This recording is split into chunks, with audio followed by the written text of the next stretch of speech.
आप बंगाल की बात करिए, असम की बात करिए। इसी सरकार के जो माननीय प्रधानमंत्री नरेंद्र मोदी जी कहते थे कि दाढ़ी बढ़ाने से बंगाल पहुंचते थे ये, क्योंकि गमछा रखने से असम की बात करते हैं और नर्स पांडिचेरी और केरल की होती है। अरे मैं कहता हूं प्रधानमंत्री जी, एक आध पोशाक और आप धारण कर दिए होते, पूरी तरह से चुनाव जीबी हो जाते हैं। जब जब राजा झूठ और पाखंडी होता है तब तब देश का सर्वनाश होता है। ये सरकार पूरी तरह से जनता को त्राहिमाम करने लगी है। जिन जिन राज्यों में चुनाव है और वहां जाकर आंदोलन की बात कर रहे हैं, बदला तो पूरा भी आप भी ले रहे हैं पूरा। देखिए, देश का किसान जगाने की बात होती है। जो सरकार कहती है कि हम देश के किसानों से बात करते हैं, अब आप समझिए बंगाल में ही अड्डा नड्डा गड्ढा चड्ढा कौन है ये सिर्फ और सिर्फ चुनाव जीबी तक तो किसान के साथ बैठ जाते हैं। अरे देश का किसान यहाँ 100 दिन से आसपास रोडों पे बैठा हुआ है, तब आपकी कहाँ जमहूरियत चली गई?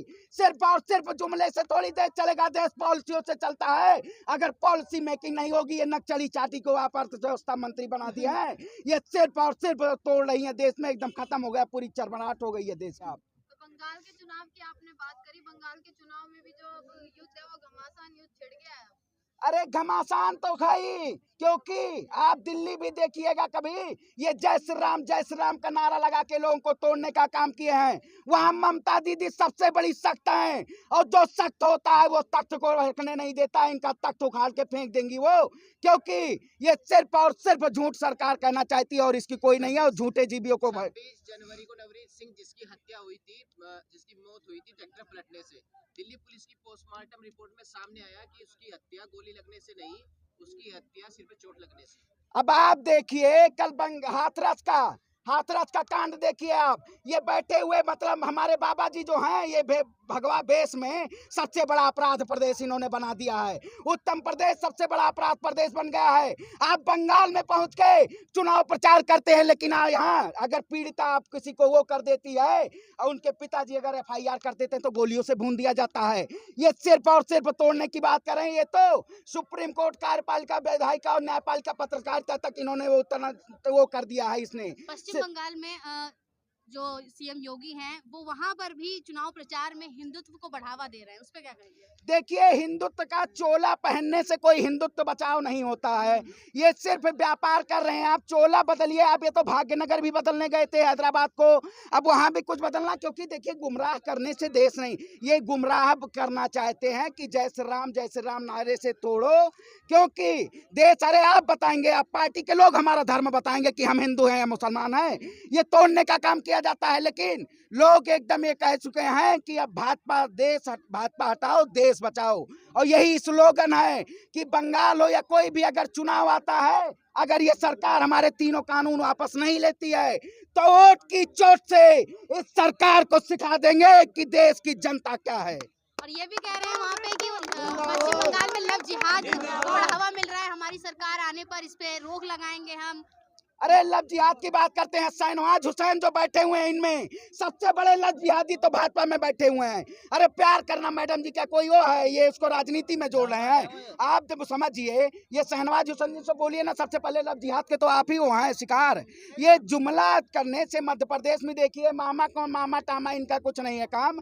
ये सिर्फ और सिर्फ ये कहते हैं कि कहना कुछ है और करना कुछ है। जो कहते हैं बेटी बचाओ बेटी पढ़ाओ, आज उन्हें के सत्ता में भाई बेटी डराओ और बेटी सताओ नहीं हो रहा है। एकदम देखिए, दिशा रवि को गिरफ्तार किया जाता है, और दिशा रवि को रविवार के दिन कोई नहीं कानूनी व्यवस्था के तहत, और आप समझिए फिर छोड़ा जाता है। उसका ही मतलब यही था, वो इन्वायरमेंटल एक्टिविस्ट थी, तो दबाने का काम, क्योंकि ग्रेटर थनबर्ग का ट्वीट आया था, इसलिए उसको जेल में भरा गया। आज आप पत्रकार महोदय स्वतंत्र पत्रकार हैं, कल आपके भी चैनल वो आ गया OTT कि आपको भी अगर नहीं होगा तो आपको भी भर दिया गया, सोशल एक्टिविस्ट को भर दिया गया, मनदीप पुनिया को पत्रकार को भर दिया गया। सरकार पूरी डिक्टेटरशिप पे है, और डिक्टेटरशिप जो सत्ता में होती है उसको उखाड़ फेंकने का काम जनता करेगी। हाँ, पश्चिम बंगाल में ही योगी आदित्यनाथ ये भी कह रहे हैं कि हम अपराधियों को इतनी सख्त उनके लिए सजा बना देंगे कि वो गले में तख्ती डाल के दौड़ेंगे कि हमारी जान माफ की जाए। तो अपने उत्तर प्रदेश में वो नहीं देख रहे हैं क्या ये सब चीजें? अपराधी व्यक्ति अगर शासन में बैठ जाए, जो अपना अपराध है मुख्यमंत्री होते हुए अपने ऊपर से हटा दे, सबसे बड़ा अपराधी तो योगी आदित्यनाथ है, जो 2007-10 में उस समय संसद भवन में रोने का काम किया कि आप मुझे बचा लीजिए, क्योंकि अपने ऊपर कोई अपराध हटाता। अगर आप स्वतंत्र और निष्पक्ष अगर हैं, आप अपराधी नहीं है, तो आपको अपना कानून बोलिए, कानून के तहत लड़ना चाहिए। ये क्या अपराध मुक्त करेंगे? ये तो अपने एक बहुत बड़े अपराधी हैं, क्योंकि चोला के पीछे सबसे बड़ा अपराध भाजपा कर रही है।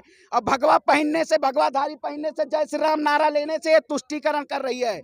आप समझिए, मैं अयोध्या के क्षेत्र से आता हूं, आपको सोशल मीडिया में बहुत पहले पता चल गया होगा कि फैजाबाद का नाम अयोध्या कर दिया गया, लेकिन आज भी आप स्टेशन पे जाके देखिए, वो फैजाबाद का फैजाबाद ही है। ये सिर्फ और सिर्फ सोशल मीडिया के जरिए गुमराह करना चाहती है, और देश की जनता अब गुमराह नहीं होगी। आपने सोच लिया है कि भाजपा को वोट देना ही नहीं है? देखिए, जो अपने गुरूर में बैठा हो, आप समझिए तख्त तुम्हारी हो तो क्या हुआ, हुकूमत हमने बनाई है, और हुकूमत हम तुम्हारी उखाड़ के फेंक देंगे अगर तुम हमारी नहीं बात सुनोगे। तो हमारी बात सुननी ही पड़ेगी आपको, क्योंकि अगर नहीं सुनेगी सरकार ना, तो इसको वोटों की चोट से इसको गिराने का काम दिएगा। सरकार सुन कहाँ रही है? ऑटो की चोट तो 2024 में पड़ेगी जाके, अभी कहाँ पड़ रही है? अरे देखिए, जब उस समय जेपी आंदोलन हुआ था, तब इंदिरा गांधी तंत्रा गई थी, क्योंकि देश की जनता रोडों पे आ गई थी। आज हमारे टिकैत साहब जो चारों तरफ महापंचायतों में शामिल हो रहे हैं, आप समझिए ट्रेन बंद कर दिया है कोरोना काल के जरिए, लेकिन इस देश में इलेक्शन समय पे होता है, सरकार समय पे होती है, और मतलब समझिए, लेकिन देश के लोग नौजवान और रोजगार अगर मांगते हैं तो वो समय पे नहीं होता है। सारे घोटाले, SSC हो, यूपीएससी हो, IPPS, सारे घोटाले, इस सरकार ने इतने बड़े बड़े घोटाले किए हैं। अगर नहीं किए हैं, अगर देश का प्रधानमंत्री बहुत बड़ा सच्चा है तो एक प्रेस कॉन्फ्रेंस कर दे, जो आज 7 सालों में नहीं किए हैं। तो ये जो SSC वाले या जो युवा रोजगार के उसमें आंदोलन कर रहे हैं, रैलियां कर रहे हैं, ये आपको देख के तो नहीं कर रहे हैं? देखिए, पहले से क्या होता है, जब देश में नोटबंदी हुई उस वक्त आदमी सोचा वही कर रहे होंगे, लेकिन जब देश में 300 वहाँ पे 70 हटाया गया, आज समझिए जब देश का किसान, आप समझिए बिल्डर आज खेतों में है और देश का किसान रोडों पे है, ये कैसी बात करते हैं? ये सिर्फ और सिर्फ घुमाने की बात करते हैं। लेकिन अब सब जान चुके हैं, अब कुछ नहीं होने वाला है। इस सरकार को जुल्मी कब तक जुल्म करेगा सत्ता के हथियारों से, जुल्मी कब तक जुल्म करेगा सत्ता के हथियारों से, जर्रा जर्रा गूंज उठेगा किसानों के नारों से। राकेश टिकैत जी ने अभी हाल ही में कहा है कि जो सरकार की चुप्पी है वो कहीं ना कहीं कोई साजिश रच रही है किसानों के खिलाफ। देखिए, वो तो पहले दिन से ही सरकार साजिश रचती आ रही थी। आप समझिए, अगर देश में कोई किसानों के प्रति अपनी संवेदना कर दे, तो ये जो गोदी मीडिया है, जो अंधभक्त लोग हैं, ये ऐसा फैलाएंगे रायता, ऐसे लोगों में भ्रांतियां पैदा करेंगे कि इनके प्रति। आज देखिए, गोदी मीडिया, ऐसा लग रहा है देश में बंगाल में चुनाव हो रहा है, भाजपा नहीं गोदी मीडिया लड़ रही है चुनाव। वही डिबेट, गोबर पात्रा, वही लोग बैठे हुए हैं, बस सिर्फ और सिर्फ ये तोड़ने का काम कर रहे हैं। लेकिन अब जनता जाग चुकी है, टूटने नहीं देगी, ये समझिए। देश में हो कोई भी प्रधानमंत्री, ये सवाल पूछते थे इससे पहले जब मनमोहन सिंह जी थे, 2012 में जब आंदोलन हुआ, उस वक्त सरकार क्यों पहुंचती थी? इसी में जो वो बैठी हुई है, आज हमारी एक आंटी, मोटी आंटी बैठी हैं, स्मृति ईरानी उनका नाम है। उस वक्त वो आंदोलन में जो गैस सिलेंडर लेके, आज उनका वजन इतना भारी हो गया कि आवाज ही नहीं आती है उनकी। क्यों आवाज आती है उनकी सर? आज तक नहीं आती है। ऐसे मौन धारण किए हैं कि उनको पता नहीं कि देश में, आज देखिए वही कहावत कही गई है, 100 रुपए से ज्यादा पेट्रोल हो गया है देश में, लेकिन ये गूंगी, बहरी और अंधी सरकार सिर्फ और सिर्फ चुनाव के लिए हथकंडे अपना रही, बंगाल में तुष्टीकरण की राजनीति कर रही है, राम के नाम पे सिर्फ और सिर्फ व्यापार करना चाह रही है। आपने गैस सिलेंडर, पेट्रोल के रेट तो देख लिए, अपना भी तो देखिए। 100 रुपए लीटर दूध की कोई तुक भी होती है किसी चीज की? दूध 100 रुपए लीटर कब हुआ? देखिए, वही सरकार, ये सरकार कहती थी, इनके भक्त जो कहते हैं, मैं कहता हूं आप शेर पालो या गधा पालो, लेकिन गलत फहमी मत पालो। इनके अंधभक्तों ने गलत फहमी पाल ली है कि आज ये कहते हैं प्रतिदिन गैस का दाम बढ़ रहा है, 25 रुपए से 30 रुपए। आप लगातार दिसंबर के महीने से आज तक देख लीजिए, 900 से ज्यादा ऊपर गैस के दाम हो गए।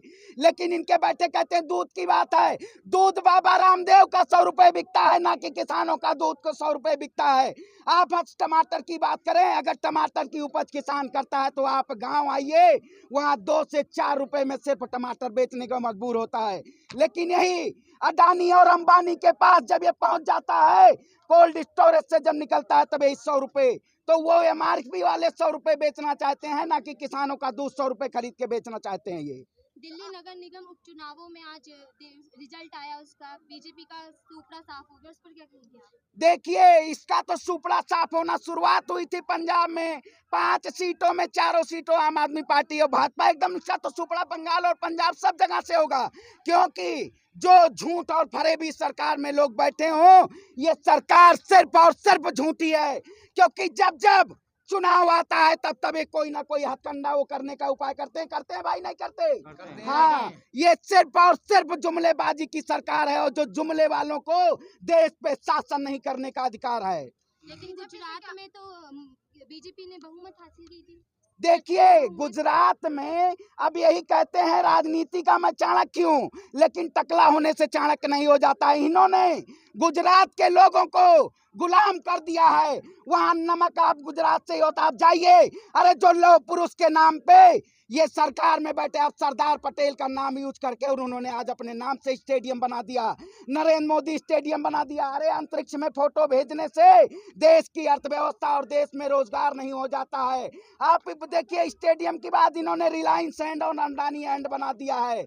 ये सिर्फ और सिर्फ अपने स्वार्थ के लिए और अपने नाम के लिए नामकरण करने की सरकार है। गर्व की बात है ना कि हमारे देश के प्रधानमंत्री के नाम पर स्टेडियम बना है। अरे जीते जी कौन से देश में, जब यही 2007 में जब मायावती अपनी मूर्ति और हाथियां जब लगवा रही थी, तब यही विपक्ष में बैठे हुए सरकार के लोग ये कहते थे अपनी हाथियां लगा रही हैं। यही नरेंद्र मोदी जब यहाँ पे मध्य प्रदेश के पारस जैन उस वक्त शिक्षा मंत्री थे, तो इन्होंने कहा था मोदी जी का पाठ्यक्रम होना चाहिए, लेकिन इन्होंने कहा था कि नहीं, जब मैं नहीं रहूंगा तब ये बात आज अपने नाम जीते जीत क्यों करना पड़ा, क्योंकि इन्होंने सीधे सीधे तौर पर लौह पुरुष सरदार वल्लभ भाई पटेल का अपमान किया है। ये कल स्टैच्यू ऑफ इंडिया पे भी अपना नरेंद्र मोदी इंडिया नाम रख देंगे। ये सिर्फ और सिर्फ अब इनको भारत रत्न लेने का हो गया, जीते जी भारत रत्न ले ले, नहीं ये भी नहीं मिलेगा, सोच रहे हैं शायद।